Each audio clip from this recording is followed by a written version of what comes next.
요한복음 보시겠습니다. 요한복음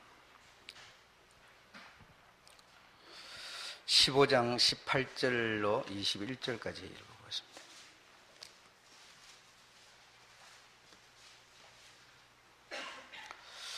(18절부터) 21절까지 다 같이 성경을 읽어보도록 할게요. 시작. 세상이 너희를 미워하면 너희보다 먼저 나를 미워한 줄을 알라.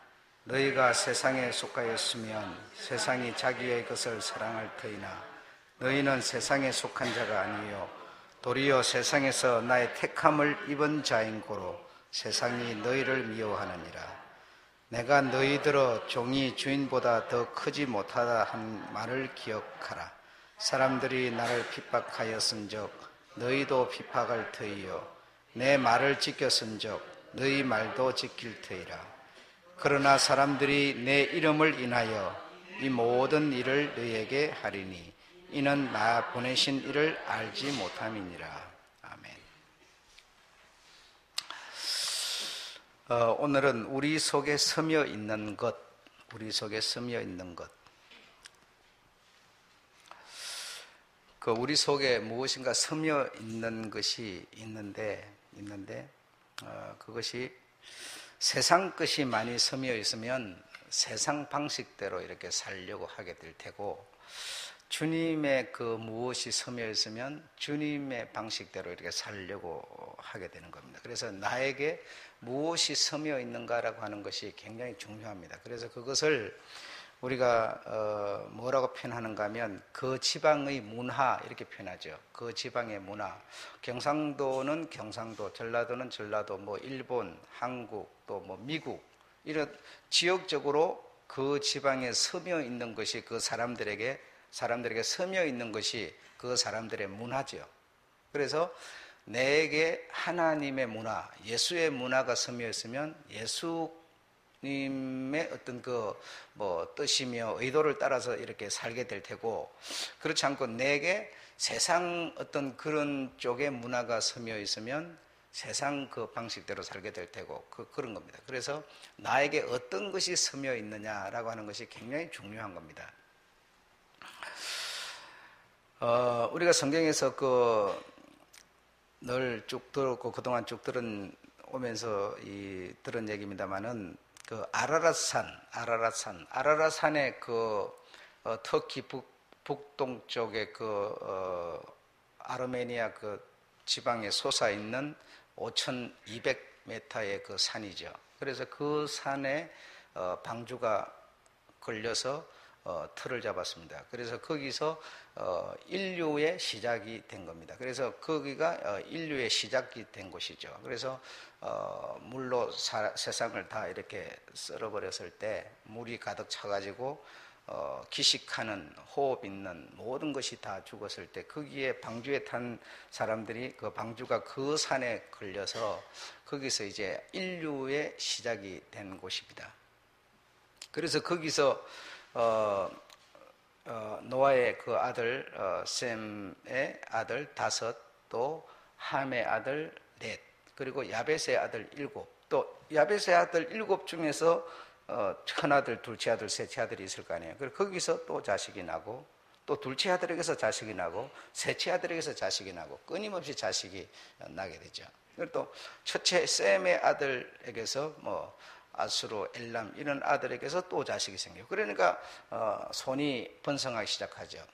손이 번성하기 시작하면서 그 당시에 윤리라고 하는 그런 차원을 넘어서 그들이 산에서 이제 방주를 뚜껑을 열고 나와서 5,000m가 넘는 산이니까 얼마나 큰 산입니다. 그리고 해변가로 평지로 산지에서 이렇게 틀을 잡게 되는데, 그래서 어떤 윤리를 벗어나서 그 당시에 그들에게 필요했던 것은 무엇인가 하면 번성이었습니다.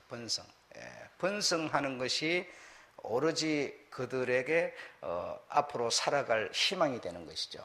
그래서 우리도 옛날에 이게 농경사에 어렵게 살 때 희망이라고 하는 게 무엇인가 하면 손이었잖아요. 그래서 한 가정에서 5, 6, 10 이렇게 아이를 낳았던 것처럼 그때 당시 이제 그런 상황이 됐기 때문에 오직 그 사람들의 희망이라고 하는 것은 돈도 아니고 먹는 것도 아니고 손이었습니다. 그래서 손의 번성이었다. 그래서 호녀라처럼 큰아들, 둘째아들, 셋째아들, 큰아들에게서 태어난 자, 둘째아들에게서 태어난 자, 뭐 이래 완전히 뒤섞였죠. 호녀라처럼. 그래서 뭐 형제끼리 어떻게 결혼을 할 수 있느냐, 우리가 오늘날을 사니까 그런 말을 하는 거지, 그 당시는 형제끼리 결혼을 하고 못하고 이런 것이 중요한 게 아니었습니다. 어쨌든 혼인을 이렇게 마음 맞는 사람들끼리 혼인을 해가지고 손이 번성하는 것이 오로지 목적이었죠. 그래서 많은 손을 이루게 됐을 때 그동안 쭉 여러분 들어오셔서 알지만 어떤 큰 혁명이라고 하는 것이 일어나게 됐다. 그래서 노아로부터 노아의 아들들로 해가지고 다 하나님 여호와를 섬기는 그런 어떤 것이 이 마음속에 스며 있었다 이 말이죠. 그래서 정신 속에 스며 있어서 그 형님을 위시해서 형님 그 어떤 이끌음을 따라서 이렇게 다 제사를 지내면서 이렇게 했는데, 어떤 혁명에 의해 가지고 뭐 선한 혁명이 아니라 어떤 쿠데타의 혁명에 의해 가지고 어떤 민족의 대분단이 일어나게 됐다라는 얘기를 여러분에게 쭉 해왔었죠. 그래서 함의 아들 중에서도 왜 이 동쪽 나라를 향하여 발길을 돌릴 수 있는 사람이 있었는가 하면, 지금 함의 아들 중에서 장자라고 하는 그 아들에게서 태어난 어떤 이런 사람이 있고, 또 둘째에서 셋째에서 이렇게 태어났는데, 그 어떤 정권을 잡은 사람은 어떤 정부인에게서 태어난 자가 아니라 어떤 서자에게서 태어난 자이다 보니까, 본부인에게서 태어난 자들은 은근히 기분이 나쁜 사람도 있을 수가 있죠. 그래서 손이 번성되다 보니까 서로 마음에 맞는 사람들끼리, 의사가 통하는 사람끼리 이렇게 끼리끼리 모이고 이렇게 되는. 그래서 또 이 형님이라고 하는 그 어떤 제도를 벗어날 수가 없습니다. 왜냐하면 형님이라고 하는 것은 바로 아버지 역할이고, 더 나아가서는 하나님 역할이기 때문에 절대로 오늘날 이 현대 문화에서는 형님이라는 것이 별로 의미가 없어졌습니다만, 그래도 아직까지도 그래, 지금까지도 어떤 그 장자의 권한이 있지 않습니까? 있는데, 그때 당시만 하더라도 그럴 때는 이 장자는 바로 아버지고, 바로 더 나아가서는 하나님 역할을 하고 있기 때문에 절대로 소홀할 수가 없죠. 그리고 야벳 같은 경우는 셈의 그 장막에 거함으로써 번성하고 또 복을 받고, 이렇게 노아로부터 축복이 내려가 있기 때문에 그 형님이라고 하는 셈을 외면할 수가 없죠. 그래서 또 형님 중에서도 그 어떤 혁명에 가담한 무리가 있었는가 하면, 또 여호와 하나님을 섬기는 그런 어떤 무리가 있어서 또 거기서도 반으로 나누어지고, 또 야벳 중에서도 또 나누어지고, 그래서 야벳 중에서도 4채와 7채가 남고 나머지는 또 이 동쪽 지방을 향해서 따라 나섰다라는 얘기를 지난 시간에 해드렸죠. 그래서 이제 이들이 아라라산에서 그 메소포타미아 그 산과 바다와 들에서 살던 그들이 전부 이제 이 민족의 대이동, 두 민족의 탄생이 시작된다 이거면. 그래서 우랄 산맥을 넘고 중앙아시아를 거쳐서 시베리아, 다시 말하면 이 만주 대륙 평야의 틀을 잡고 거기서 이제는 하나님을 섬기기를 원하는, 여호와를 섬기기를 원하는 하나님이라고 하는 그 어떤 것이 이 몸에 스며 있는 사람들이 와서 틀을 잡고 거기서 이제 또 나누어지고 해서 이쪽으로 저쪽으로 해서, 그래서 동쪽으로 가겠다 해서 또 그 만주 대륙에서 동쪽으로 이동해 오고, 또 거기서 끝을 내지 않고 더 끝까지 가겠다 해서 결국 일본까지 진군해 가는 그런 이 어떤 이제 많은 이 시간을 통해서 나누어지고, 지방대로 나누어지고 나라대로 나누어지고 이렇게 돼서 손이 번성하게 된 것이죠. 그래서 이 한민족, 다시 말하면 이쪽으로 동쪽으로 이동해온 요 민족을 보고 물론 세 아들의 혼혈이지만, 그러나 크게 보면 중심에 보면 스며 있는 것을 보면 무엇이 스며 있었는가 하면 하나님을 섬기겠다고 하는 셈의 그 장자가 가지고 있는 그 사상, 하나님 여호와를 섬기겠다고 하는 그 사상을 가진 자들이 이 지금 동쪽을 향해서 다 옮겨왔다 이겁니다. 옮겨와서 그곳에서 틀을 잡고 나누어지고 그래서 시간이 가고 하면서 세월이 흐르면서 이제 그 신앙을 잃어버리는, 또 믿음을 잃어버리는 그런 사람이 나오고, 지난 시간에도 말씀드린 중국 같은 나라는 정말 신앙에서는 가장 그 앞서 있는 이 동쪽의 나라였지만, 그러나 거기에 철저 인본주의자이고 또 바벨론 그 사상을 받아들이는 그 진시황으로 말미암아 결국 중국은 하나님을 믿는 믿음에서 완전히 배제되고 떠나버리는, 이런 것처럼 우리 한국에서도 마찬가지죠. 한국에서도 그냥 오직 그 셈의 후손들로 해서 이렇게 다 처음에 옮겨와서 그렇게 했지만, 어떤 지도자가 죽고 또 후손이 태어나고 이렇게 하면서 결국 신앙을 잃어버리게 되고 또 어떤 세상 사람으로 변해가게 되는 것이죠. 그래서 아무리 믿음을 가지고 하나님 여호와를 향하여 제사를 지내고 이리 하는 사람이다 할지라도 천년 만년 사는 게 아니니까 겨우 몇 년 살다 보면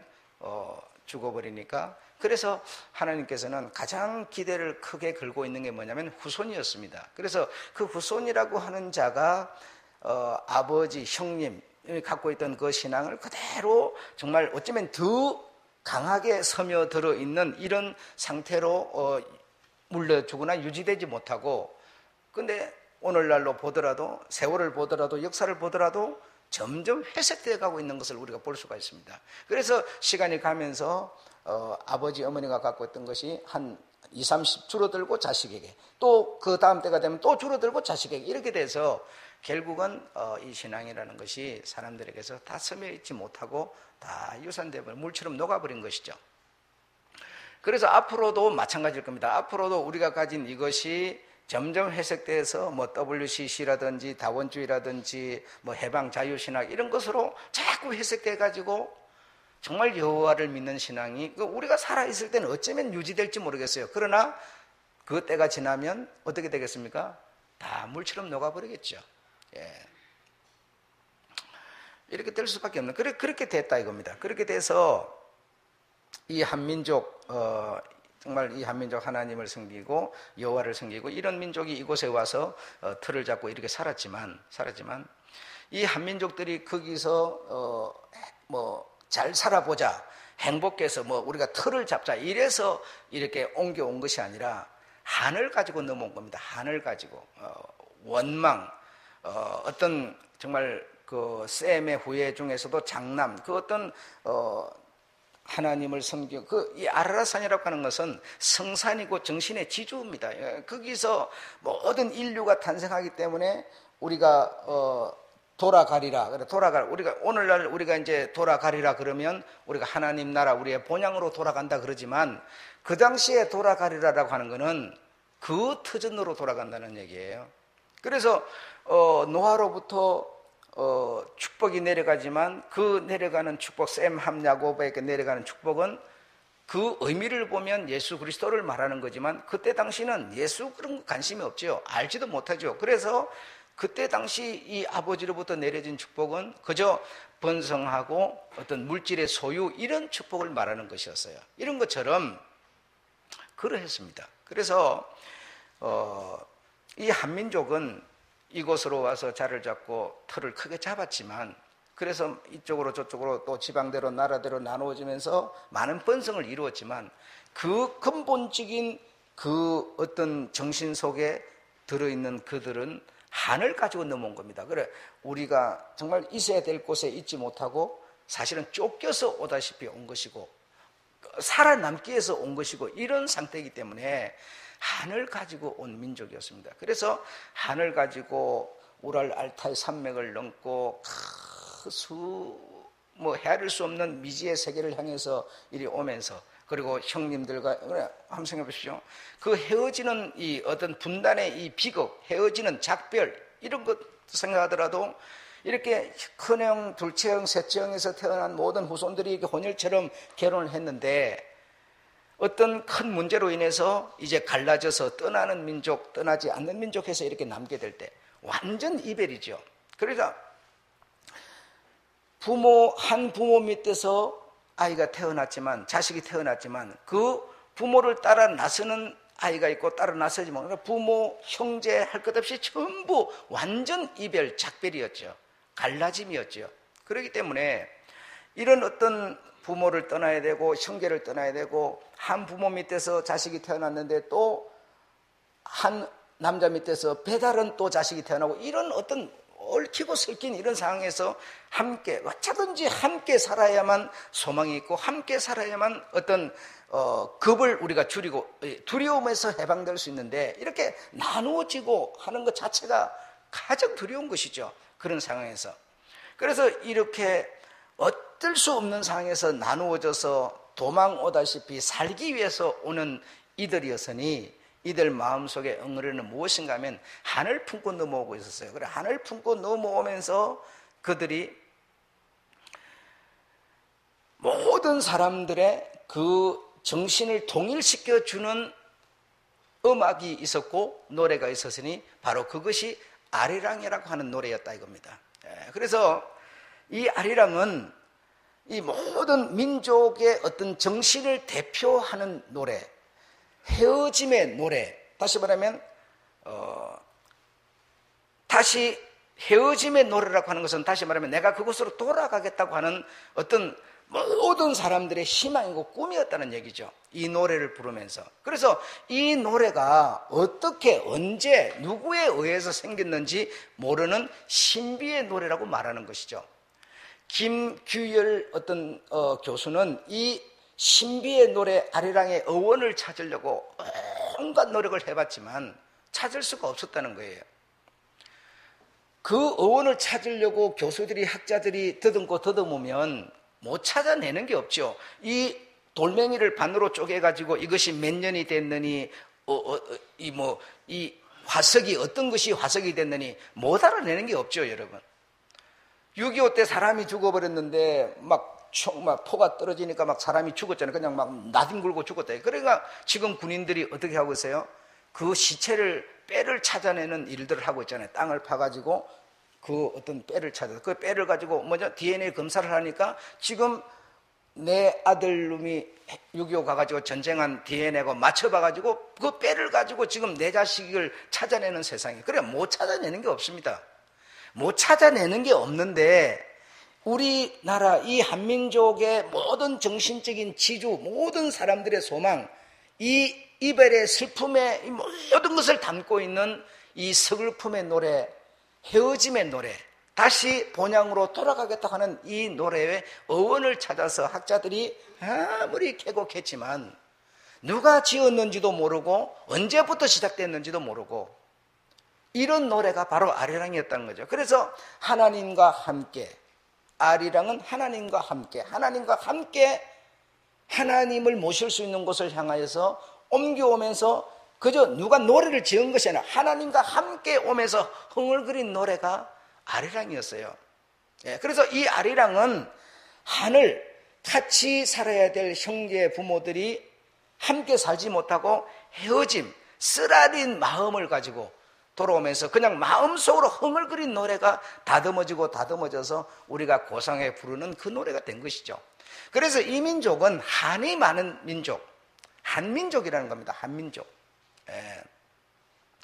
그래서 여기 와서 살다가 또 나라대로 나누어져서 이제 더 어떤 우리 마음 맞는 사상, 어떤 사고방식 맞는 사람끼리 모여서 살자 해가지고 일본까지 옮겨갔는데, 그래 일본에서는 마을을 만약에 이탈한다든지 마을에서 어떤 돌연변이처럼 쫓겨난다든지 그러면 최고의 비극이 바로 마을에서 살지 못하고 쫓겨나는 것이라는 것이죠. 그래서 그런 사람들은 외로움, 고독 이런 것을 견디지 못해서 자살을 해버린다는 겁니다. 그만큼 일본이 가지고 있는 문화는 헤어짐의 문화가 아니라 어찌든지 우리끼리 똘똘 뭉쳐서 하나로 뭉쳐서 살자고 하는 그런 문화죠. 그런 것이 일본이라고 하는 나라로 나누어진 그 민족성 속에는 뭐가 있어? 스며들어 있다 이 말입니다. 스며들어 있어. 예. 그 중국 같은 나라는 이제 완전 인본주의, 바벨론 사상 이런 것이 스며들었기 때문에 하나님 사상이라는 게 없는 것이죠. 그런 것이 갖고 있던 사람들이 시간이 지나면서 죽어버리고 후손들이 또 왕이 그런 사람이 나오니까 그런 사람이 없어져 버린 것이죠. 그래서 이제 그래도 어느 정도 자유주의가 되다 보니까 이제 많은 복음화가 됐지만은 그래 이렇게 이 한민족은 어떤 그런 하나님을 섬기는 그런 어떤 한많은 그런 것이 이 마음, 몸, 정신 속에 스며들었다 이 말이죠. 스며들었으면서 뭐가 훈련이 됐느냐? 헤어짐의 훈련이 되어 있는 거예요. 헤어짐의 훈련. 예. 큰 이별을 경험하고 아버지로부터 자식이 무엇인가 얘기를 들었겠죠. 그 자식이 또 무엇인가 얘기를 듣고 우리는 이렇게 해서 이렇게 여기까지 왔다. 이런 정보를 듣고 어떤 역사를 듣고 오면서 많은 시간이 흐르다 보니까 이제 회색됐겠지만 그러나 그런 정보를 듣고 오면서 이 한민족 속에는 그래도 무엇인가 훈련된 것이 있었으니 그게 바로 헤어짐의 문화였다라는 겁니다. 헤어짐의 문화. 유독 이 한민족만이 헤어짐의 문화 이런 것이 훈련되어 있기 때문에 이 훈련 헤어짐의 문화라는 것은 다시 말하면 헤어졌기 때문에 이 말은 다시 말하면 의미를 찾을 때는 다시 만난다는 의미를 갖고 있는 것이죠. 만난다. 헤어졌기 때문에 만난다는 겁니다. 그래서 유독 이 한민족만이 어떤 사람이 됐습니까? 이런 것이 정신지주 속에 이 세계 속에 흐르고 있었기 때문에 그것이 마음속에 그래도 스며 있었기 때문에 복음화가 될 수 있었다는 겁니다. 여러분 복음이라고 하는 것은 여러분 믿으세요 그런다고 믿어지는 게 아니잖아요. 내 마음속에 뭔가 내가 알지 못하지만 뭔가 스며들어 있는 게 있어야 된다. 스며들어 있는 게. 여러분이 부모로부터 얘기를 듣고 들어가지고 그래도 이놈아 어렵더라도 예수를 믿어야 돼 이런 것을 자꾸 우리가 들으면 나름대로 나도 모르게 뭔가 스며드는 거예요. 비가 오면 땅에 떨어질 때는 여러분 어떻습니까? 땅이 파지고 아프죠. 땅이 파지고 아프지만 자꾸 떨어지니까 뭐죠? 아프지만 떨어지니까 스며들어서 땅 속에 스며들어서 생명의 꽃을 피우는 것처럼 사람도 마찬가지. 이 복음이라는 것이 갖다 집어 던진다고 해가지고 되는 거예요. 그런데 여기도 던져지고 다 어떤 셈의 후손으로서 하나님 믿는 신앙을 갖고 왔지만 그러나 그들에게서 점점 사라져버려요. 녹아져 버렸어요. 그런데 이 한민족만큼은 그래도 정말 이 하나님에 대한 여호와에 대한 것이 뭔가 나름대로 세습되고 됐지만 그래도 스며 있었다. 뭐가 헤어짐의 문화가 스며들어 있었다 이 말이죠. 예. 그러다 보니까 이 한민족에게 유독 복음화가 이루어졌다는 겁니다. 세계에 복음을 전할 수 있는 이 복음화가 이 우리들에게 여러분에게 이것이 여러분 조상이 여러분에게 복음을 뭘 얼마나 전해줬습니까? 한번 생각해보세요. 여러분을 낳아주신 분이 예수 믿어갖고 여러분한테 전해줬어요? 이 나라 여러분 복음을 가진 몇 사람이 와가지고 말했는데요. 그 말을 듣고 뭡니까? 알게 모르게 우리의 이 정신세계 속에 무엇인가 스며들어 있는 거예요. 그러기 때문에 우리가 하나님을 믿는 사람이 된 것이지 내 조상이 뭐 어떻게 해서도 아니고 여러분 나는 워낙 성품이 착하고 선한 사람이라 이런 것도 아니고 여러분 선하고 독하고 그런 거 없어요. 다 여러분 지껏 손해 가면요 지죽기 내 살고 지죽기식이지 선한 사람 없습니다. 예, 다 비슷합니다. 그러니까 어쨌든 이 우리의 이 정신 세계 속에 무엇인가 이 영 잡히지도 않고 보이지도 않고 냄새도 안 나는 이 어떤 영의 스며들미 있었기 때문에 이 민족이 복음화가 됐고 이 민족으로 인해서 온 세계 이 동쪽 지방 전체를 복음화시키고 저 서구 사회까지 복음화시키는 이런 일을 이 민족이 할 수 있게 된 겁니다. 우연히 그렇게 된 게 아니에요. 우리 속에 스며들어 있는 것이 있었기 때문에. 예. 그래서 우리가 뭐 먼 곳에 나가서 복음 전하지 못하더라도 복음 전하자 이렇게 하지만요, 그 복음이라는 것을 바로 알아야 복음을 전하는 것이지, 복음이라는 게 뭔지를 모르는데 복음을 어떻게 전해요? 중요한 것은 내가 복음이라는 게 무엇인지를 알아야 전하는 것이고, 여러분 음악을 하더라도 음악이라는 게 정말 무엇인지를 알고 하는 사람과 이게 몇 분의 몇 박자에 모르면서 그냥 따라 부르는 사람이, 여러분 그 영혼의 깊이와 크기는 완전히 다른 겁니다. 예술이 뭔지를 알고 예술을 하는 사람과 남이 하니까 그냥 따라하는 것 전혀 다른 것이죠. 꽃을 하나 만들더라도 정말 자기가 연구해가지고 그 꽃을 만드는 사람과 그냥 그것을 보고 대충 만드는 사람과 차이가 있는 겁니다. 이 복음이라고 하면, 이 복음이 뭐냐? 예수 믿으면 잘 산대, 복 받는데, 이렇게 아는 사람과 이 복음이라고 하는 게 진짜 깊이가 무엇인지를 알고 복음을, 중요한 건 내 마음속에 뭔가 스며들어야 돼, 스며들어야 돼. 햇빛이라는 거 여러분, 우리 찬송가에도 다 있죠. 햇빛 되기 원하네. 햇빛같이 살아라. 햇빛이라는 게 여러분 다 좋은 겁니까? 안 그렇습니다. 햇빛 때문에 다 죽어버리는 사람도 있어요. 지금 저쪽에 더운 나라는 햇빛 때문에 죽은 사람이, 이 병들어 죽은 사람보다 훨씬 많습니다. 햇빛이라고 다 좋은 거 아니에요. 물이 없으니까 얼마나 여러분 농사도 못 짓고 얼마나 힘든가. 그 물이 다 좋은 줄 압니까? 아니에요. 물 때문에 죽는 사람도 많아요. 아시겠습니까? 다시 한번 복음이라고 하는 거는 어떤 경우에는 약이 되고 어떤 경우는 독이 돼버리는 거예요. 복음을 알아야 약이 되는 것이지, 복음을 모르면 독이 돼버리는 것이죠. 오늘 우리가 읽은 성경 15장 한번 읽어보세요. 내가 너희에게 일러준 말로 너희들이 뭐해다? 깨끗해졌다. 우리는 어떻게 되나? 전부 내 행실로 깨끗해진 줄 알고 있어요. 근데 주님 보면 내가 일러준 말로 내가 이런 말이 영이요 생명이라. 그럼 우리가 복음도 모르는 겁니다. 복음도 모르면서 복음 전하자, 복음하고 있는 거예요. 응?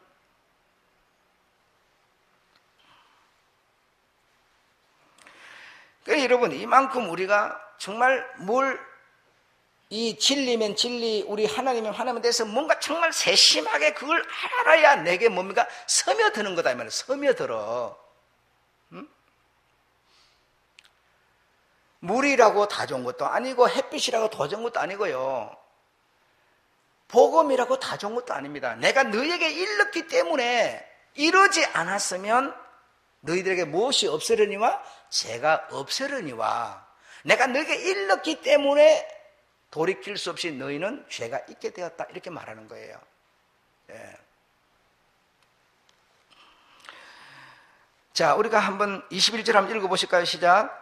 21절, 22절 읽겠습니다. 시작. 내가 와서 저희에게 말하지 아니하였으면, 22절 읽겠습니다. 시작. 내가 와서 저희에게 말하지 아니하였더라면 죄가 없으려니와 지금은 그 죄를 핑계할 수 없느니라. 여러분, 이게 뭔 얘기예요? 지금 주님이 오셔서 말하지 않았으면, 너에게 일러지 않았으면 저들이 뭐요?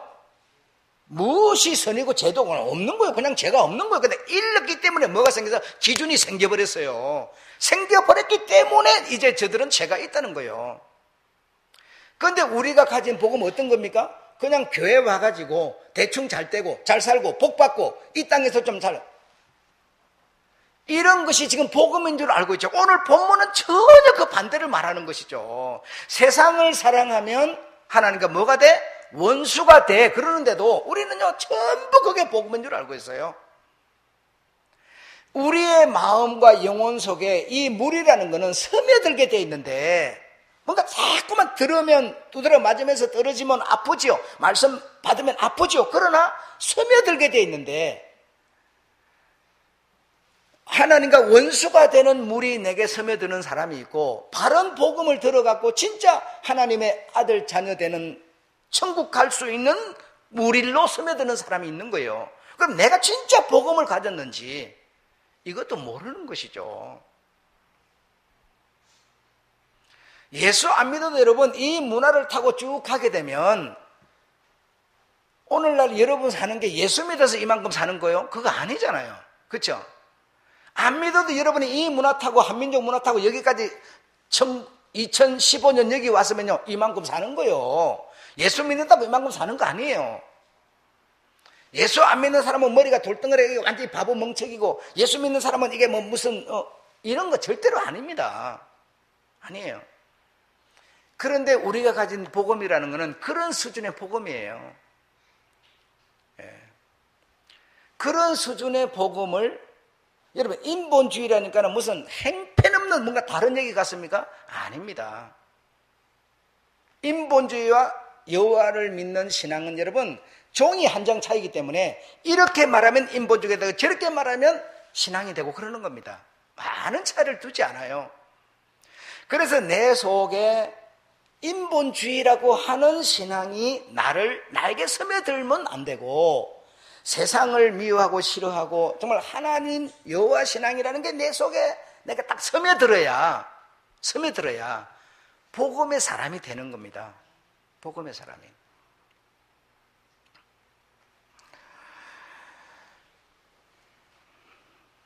그래서 하나님은 이런 그 비극을 얼마든지 하나님은 막을 수도 있었을 텐데, 그렇잖아요. 사람의 마음, 생각 깊이 다 주관하신다는데 어떻게 이런 그 거대한 비극, 인류에 시작된 곳에서 정말 성자들이 부모를 사랑하면서 이렇게 하나님께 예배를 드리고 제사를 드리면서 살지, 이렇게 큰 비극을 만들어서 인류의 분단을 만드셨겠습니까? 하나님이 힘이 약해서 그랬겠습니까? 그렇지 않아요. 여러분, 우리가 하나님께 부르짖어도, 지금 청년부들이 그 화장실 가니까 그 이렇게 뭐 표딱지 붙여놓은 거 보니까 하나님께 부르짖어 기도해도 응답이 없더라도 하나님은 일하고 계신다. 여러분, 그게 복음 같습니까? 인본주의 같습니까? 여러분, 뭐 같아요? 그런 거 딱 들으면요, 이게 스며든 사람은요 탁탁 감이 와버려요. 근데 안 스며든 사람은 우리 하나님께 내가 부르짖어 금식하면서 기도해도 내게 응답이 없다 이거야?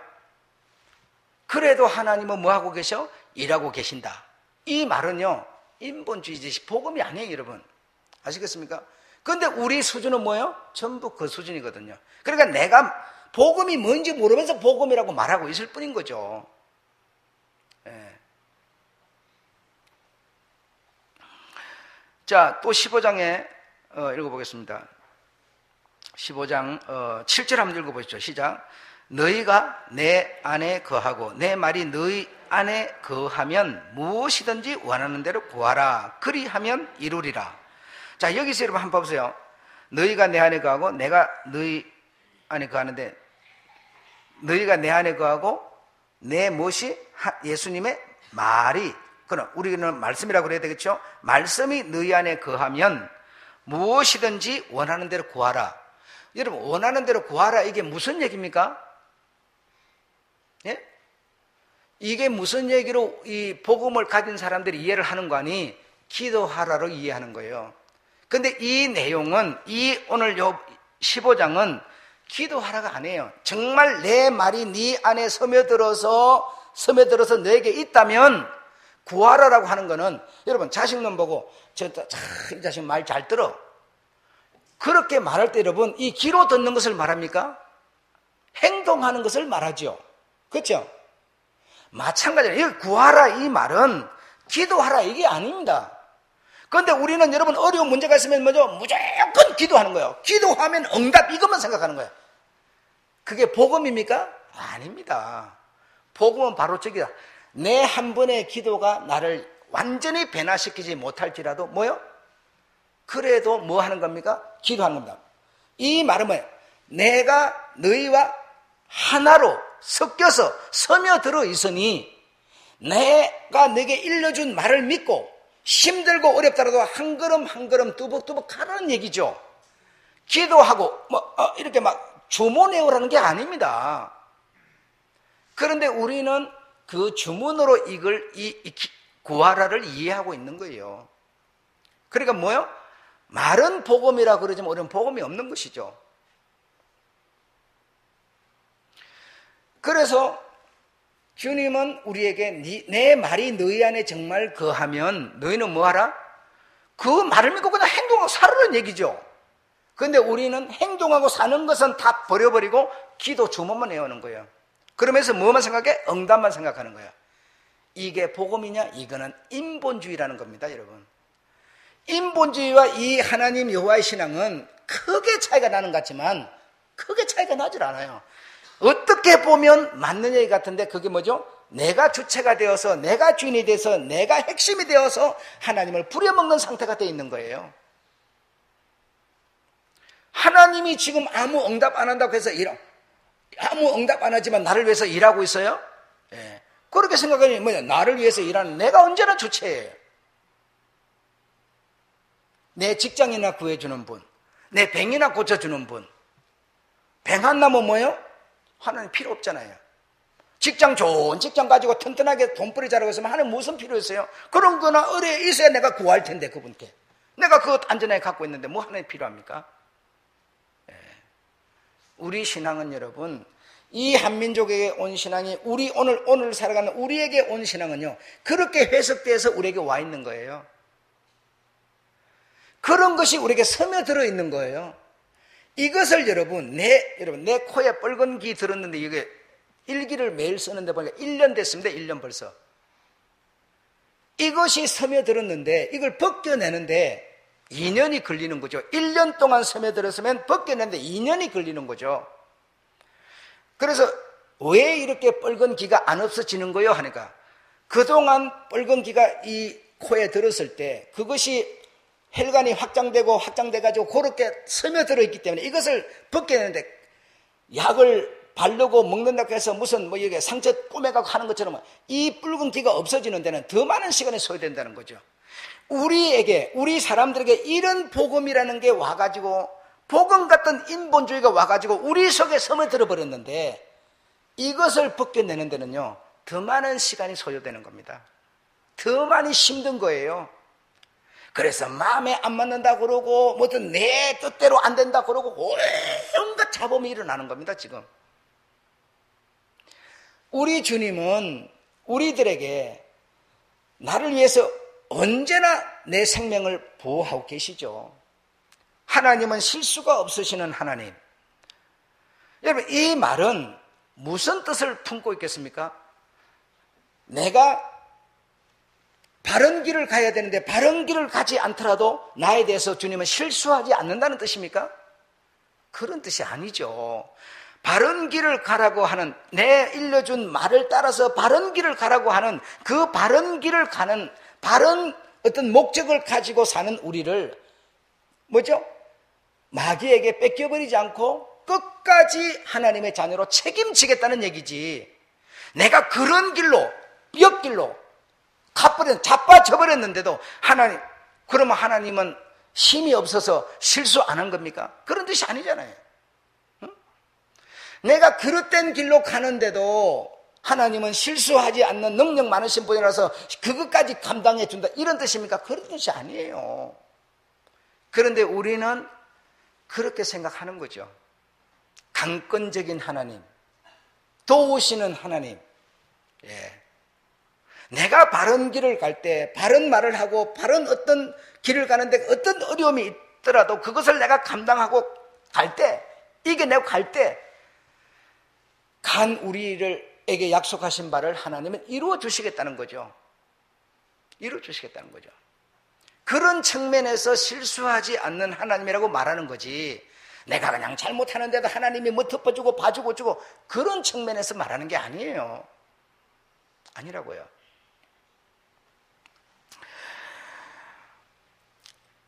그래서 하나님은 이런 비극주의, 우리들의 삶 속의 비극주의, 여러분이라고 그런 꼴을 안 당했다고 해서 우리가 비극이 없습니까? 이제는 어려움 속에서 우리는 한없는 지금 어려움을 당하면서 살고 있죠. 이런 것을 다 우리 하나님께서 모르시는 건 아니지만 그걸 우리에게 그저 우리와 상관없이 하나님이 돕는 분이 아니세요. 돕는 분이 아니십니다. 왜 돕지 않고 그대로 내버려 두느냐? 세상의 인연을 끊으라는 겁니다. 첫째로 세상의 인연을 끊으라. 세상 줄을 끊으라는 겁니다. 네 세상 살아봤자 열심히 노력해봤자 머리 좋은 놈이 대변에 네 훔쳐먹었지 않느냐? 이 세상에 뭐하러 희망을 두려고 그러느냐? 우리 한민족 속에 들어있는 정서는 뭡니까? 헤어짐의 문화, 나그네 문화의 정서를 갖고 있는 겁니다. 이 나그네 문화라고 하는 정서가 우리들에게서 스며 있는데 이것이 복음을 갖도록 하는 기반이 되는 겁니다. 언젠가는 이 세상에서 부모님과 형제들과 이별하고 나는 반드시 본향으로 돌아가겠다고 하는 이별 문화가 우리 복음 정서의 문화입니다. 이 세상에 애착을 갖는 사람은 헤어짐에 이 세상과 짝을 하고 싶은 거지 헤어짐에 신앙의 정서가 들지를 않습니다. 여러분, 야고보서 4장 4절에 보면 이 세상을 사랑하는 자는 하나님과 원수된다 이랬어요. 원수되는 것을 알지 못하느냐 그럽니다. 그런데 우리가 가진 신앙이라는 것은 이 세상과 어쩌든지 짝을 하고 싶은 거예요. 이 세상에 주도하고 싶은 거예요. 이 세상과 헤어지는 것을 아주 억울해 죽는 거예요. 옛날에 이쪽으로 왔던 그들이 한이 맺혀서 왔던 것처럼 이 땅에서 못 살고 좀 억울하게 살면요, 무슨 바보 멍치나 된 줄 알고 막 억울해서 막 원망 비참해 살지를 못하는 거예요. 그런 사람 속에는 신앙이 안 들어갑니다. 왜냐하면 바닥 정서 자체가 다르기 때문이에요. 정서 자체가 다르기 때문에 어려움을 당하면 그 어려움으로 인해서 세상줄 끊어야 되고 세상의 미련을 버려야 되는데, 나는 나그네니 잠시 잠깐 있다가 나는 떠나갈 자라고 하는 믿음을 가져야 되는데 믿음을 못 가져요. 자식 낳으면은 여러분 자식을 통해서 뭐죠, 부모가 못다 이룬 거 자식놈 이루는 이 전부 세상과 연관짓는 이것밖에는 우리에게 자식관이 없다 이 말이죠.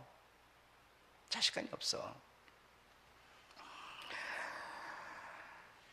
이 세상에 대해서 애착을 갖지 말라는 겁니다. 우리에게 이런 비극이 오는데도 불구하고 하나님께서 묵인하고 아무 감각이 없는 것처럼 하고 계시는 것은 우리에게 뭔가 말하고 있습니다. 말이 아니라 무언 들리지 않는 음성으로 우리에게 뭐죠? 세상 줄 끊으라고 말하고 있는 겁니다. 세상 줄 끊으라. 여러분, 제일 미운 사람이 누군지 아세요? 제일 미운 사람은 이런 사람이에요. 아버지인 내가 나에게 원수가 있어요. 아버지인 나에게 원수가 있는데 내 자식놈이 그 원수를 좋아합니다. 그 원수를 사랑합니다. 그 원수와 뭐예요? 입을 맞춰서 좋아하고 있어요. 그럴 때 이 아버지가 볼 때 누가 미운 줄 아세요? 내 자식놈이 가장 미운 거예요. 그거 여러분 한번 그 말이니까 여러분 별거 아니겠지만 진짜 환장해버리죠. 부모인 내가 원수가 있어서 돌이킬 수 없고 용서할 수 없는 원수가 있는데, 아니 그 원수의 자식과 내 자식이 뭐죠? 짝이 맞아가고 사랑하고 좋아하고 밥 먹고 이러고 돌아다니는 거예요. 아버지가 어떻겠습니까? 지금 하나님께서는 이 세상과 짝하지 말라. 이 세상은 내 원수라는 겁니다. 내 원수야. 그런데 우리가 하나님의 백성이나 우리가 뭐요? 스며든 것이요, 세상과 짝하는 것이 스며들어가지고 생을 계속 짝을 하고 있으니까 하나님이 우리에게 얼마나 미운 생각이 들겠습니까? 한번 생각해 보십시오. 그래, 복음을 가졌다는 것이 진짜 복음이 스며들어야 되는데 가짜 복음이 스며들어 있는 거예요. 세상에서 영광 누리는 이것이 지금 복음인 줄 알고 있어요.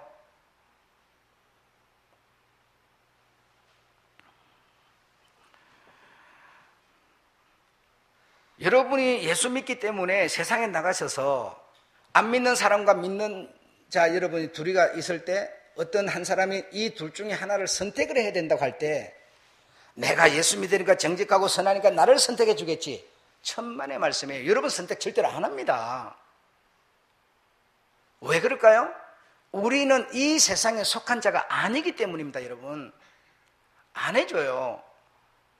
내가 예수 믿는 나쁜 짓도 안 했는데, 욕먹을 일도 안 했는데, 내가 더 일도 열심히 하는데. 그러나 어떤 결정적인 문제가 오면요, 세상 사람을 선택하지 우리를 선택 안 합니다. 왜? 우리는 세상에 안 속했기 때문이에요. 세상에 속한 사람은 세상 사람을 사랑하는 거지, 세상에 안 속한 사람은 뭐하러 사랑할 거예요? 오늘 주님의 말씀이 바로 그거예요. 우리가 세상에 속하지 않았기 때문에, 예수가 세상에 속하지 않았기 때문에 세상이 미워했던 것처럼 우리도 마찬가지예요. 결정적인 순간에는 여러분에게 등 돌려버립니다. 결정적인 순간에는 미움을 그냥 받게 돼 있어요. 억울해할 것도 없지만 말이죠. 에베소 6장 12절에 보면 이 세상은 임금 마귀가 주관하는 어두운 세상, 이 악한 영들이 주관하는 세상이라고 그래요. 예수 하나님이 주관하는 세상이 아니세요. 그래서 이 세상 사람들은 하나님의 원수라는 겁니다. 원수. 그런데 하나님을 믿는 우리들이, 복음을 갖다 우리들이 원수를 갖다 짜게 갖고 막 좋아하고 있으니 하나님 볼 때 얼마나 답답하겠어요. 왜 그럽니까? 복음이 잘못 스며들었기 때문이에요. 복음이. 그래서 우리에게 스며든 것이 무엇인가 생각을 해봐야 되는 거예요. 내가 정당한 정상적인 복음이 내 영혼 가운데 스며들어 있는가? 이 세상에서 영광을 누리는 이런 것이 내게 스며들어 있는가? 이 세상에서는 초막집에 살더라도 진짜 내 본향을 향해서 나그네로 돌아갈 성터를 바라보고 있는가? 우리가 점검을 받아야 돼요. 내 스스로에게 여러분. 이거 안 되면 이 한민족은 정서 자체가 나그네의 정서를 갖고 있는데 계속 내려오면서 아버지로부터 듣고 오늘까지 왔는데 많이 회석됐죠. 그래서 무슨 양반 사상, 쌍놈 사상애가 쌍놈들은 사람도 아니고 짐승 맛도 못하고 그러니까 양반이 죽이도 그만이고 살리도 그만이고 팔아먹어도 그만이고 이런 식으로 이 한민족이 만들어졌었지만 그런 가운데 복음이라는 게 와가지고 우리들에게 스며들었는데 복음이 정상적으로 좋은 복음이 스며들지를 못했어요. 인본주의, 내가 주체가 되고 나를 위한 하나님, 이런 복음이 우리들을 지배하게 됐고 우리 속에 스며들게 됐어요. 그래서 내 속에 스며든 이 허물을 벗겨내는 이 일은 더 아프고 쓰리고 고통스럽겠지만 벗겨내지 못하면, 이걸 드러내지 못하면 좋은 복음, 다시 말하면 우리 하나님의 좋은 아들, 딸들이 될 수가 없는 것입니다. 없는 것입니다. 무슨 말 이해가 되시죠? 한 번 더 본문 한번 읽어보고 마치겠습니다. 시작. 18절부터 읽어보겠습니다. 시작. 세상이 너희를 미워하면 너희보다 먼저 나를 미워한 줄을 알라. 너희가 세상에 속하였으면 세상이 자기의 것을 사랑할 터이나 너희는 세상에 속한 자가 아니요 도리어 세상에서 나의 택함을 입은 자인 고로 세상이 너희를 미워하느니라. 내가 너희들의 종이 주인보다 더 크지 못하다 한 말을 기억하라. 사람들이 나를 핍박하였은적 너희도 핍박할 터이요 내 말을 지켰은적 너희 말도 지킬 터이라. 그러나 사람들이 내 이름을 인하여 이 모든 일을 너에게 하리니 이는 나 보내신 이를 알지 못함이니라. 앞에서는 세상이라고 그러고 나중에서는 사람이라고 표현을 하잖아요. 그러니까 세상이라고 하는 것은 하나님을 모르는 사람을 말하는 겁니다. 하나님을 모르는 사람이라는 것은 정상적인 정서, 이별, 작별, 헤어짐, 나그네의 정서를 갖지 않은 사람들을 말하는 겁니다. 이 세상에 틀을 두려는 사람, 내 낳아준 아버지에게 제사 지내고 조상이 잘해갖고 내 잘되고 이런 사상, 인본주의 사상을 갖고 있는 사람들을 세상 또는 사람이라고 표현하고 있는 겁니다. 그래서 예수께 속한 사람은 이 세상이 우리가 있을 곳이 아니고 예수가 미움받은 것처럼 우리도 받다가 우리의 터 본향, 이런 사람을 보고 믿음의 사람이라 했어요. 여러분, 믿음의 사람은 그런 정서와 그런 사고방식을 가진 사람, 이런 사람을 보고 믿음의 사람이라 하는 겁니다. 아셨죠? 사실 여러분, 이 세상의 애착을 우리가 놓을 적에 자유가 있는 겁니다. 이 세상의 애착을 가지면 사실은 자유가 없는 것이죠.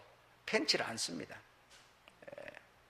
못 가졌기 때문에 억울하고 그냥 속상하고 원망하고 이 야단만 칠 수밖에 없는 것이죠.